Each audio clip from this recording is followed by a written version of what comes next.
തെളിച്ചമേകാൻ പൊൻപുലർക്കാലം വെളിച്ചമാകുമ്പോ നുറുങ്ങുവെട്ടം പക്ഷിപരാഗം തെളിച്ചു കാട്ടുമ്പോ വരുന്നു ദൈവം മനസ്സിനുള്ളിൽ തിളക്കമേകിടാൻ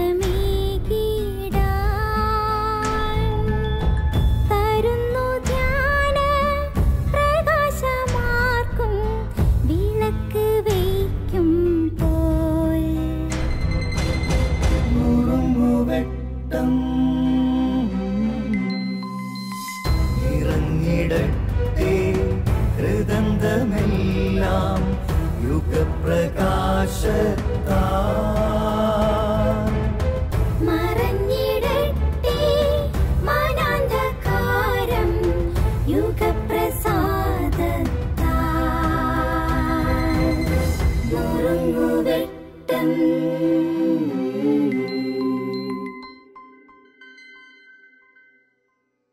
ഈശോ മിശിഹായ്ക്ക് സ്തുതിയായിരിക്കട്ടെ. തൻ്റെ പരസ്യ ജീവിതം കൊണ്ട് ഈശോ ആഗ്രഹിച്ചത് എന്താണെന്നറിയാമോ? ഞാൻ ദൈവപുത്രനാണെന്ന്, ദൈവത്തിൻ്റെ പരിശുദ്ധനാണെന്ന്, മിശിഹായാണെന്ന് താൻ ഈ കൂടെ കൊണ്ട് നടക്കുന്ന 12 പേർക്കെങ്കിലും ഒന്ന് ബോധം വയ്ക്കണം എന്നതാണ്. പക്ഷേ എന്തൊക്കെ പറഞ്ഞു കൊടുത്തിട്ടും ഇവന്മാർക്ക് അതങ്ങോട്ട് മനസ്സിലാകുന്നില്ല. വന്നുകൂടുന്ന ആൾക്കൂട്ടത്തിനൊക്കെ അവൻ്റെ അത്ഭുതങ്ങൾ മതി, അപ്പത്തുണ്ടുകൾ മതി. പക്ഷേ വൈരുദ്ധ്യമുള്ളൊരു കാര്യം, പിശാചു ബാധിതർ എപ്പോഴൊക്കെ ഈശോയെ കണ്ടോ അപ്പോഴൊക്കെ അവർ പറഞ്ഞിരുന്ന കാര്യം എന്നറിയാമോ? നീ ദൈവത്തിൻ്റെ പരിശുദ്ധനാണെന്ന് ഞങ്ങൾക്കറിയാം. എന്നിട്ട് അടുത്ത വാക്യം പറയും, നീ എന്തിനാണ് ഞങ്ങളുടെ കാര്യത്തിൽ ഇടപെടുന്നത്? ഈ 2 വാക്യങ്ങൾ നിങ്ങൾ ശ്രദ്ധിച്ചേ. ഒന്നാമത് വലിയൊരു അറിവാണ് പ്രഘോഷിക്കുന്നത്. നീ ദൈവത്തിൻ്റെ പരിശുദ്ധനാണെന്ന് ഞങ്ങൾക്കറിയാം. ഉടനെ പറയുകയാണ്, പക്ഷെ നീ എന്തിനാണ് ഞങ്ങളുടെ കാര്യത്തിൽ കയറി ഇടപെടുന്നത്? ഇനി ആത്മവിമർശനം നടത്താൻ നമുക്ക്. ഈ കാലത്തെ ക്രിസ്ത്യാനി ഇത് തന്നെയല്ലേ പറഞ്ഞുകൊണ്ടിരിക്കുന്നത്?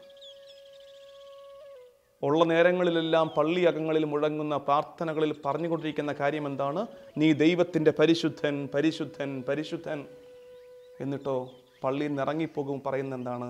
കാര്യമൊക്കെ കൊള്ളാം, ഇവിടെ ഇരുന്നോണം, ശല്യപ്പെടുത്താൻ കൂടെ വന്നേക്കരുത്, ഞങ്ങളുടെ കാര്യത്തിൽ ഇടപെട്ടേക്കരുത്, ബിസിനസ്സിൽ ഇടപെടരുത്, ബുദ്ധിമുട്ടാണ്, ലാഭം കുറയും, ഞങ്ങളുടെ തൊഴിൽ മേഖല ഇടപെടരുത്, കൈക്കൂലി വാങ്ങിക്കാൻ പറ്റില്ല, അതുകൊണ്ട് ഇവിടെ ഇരുന്നോണം, ഇടപെടാൻ വന്നേക്കരുത്, വീട്ടിലോട്ട് വന്നേക്കരുത്, പിന്നെ ബഹളം ഉണ്ടാക്കാൻ വഴക്കുണ്ടാക്കാൻ പറ്റില്ല, കാര്യമൊക്കെ കൊള്ളാം, നീ ദൈവത്തിൻ്റെ പരിശുദ്ധനാണ്, ഇടപെടാൻ വന്നേക്കരുത്.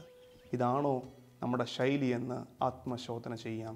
അങ്ങനെയാണെങ്കിൽ അഭിനവ പിശാചു ബാധിതരല്ലേ നമ്മളെന്ന് സ്വയം വിമർശനത്തിന് നേരമായി.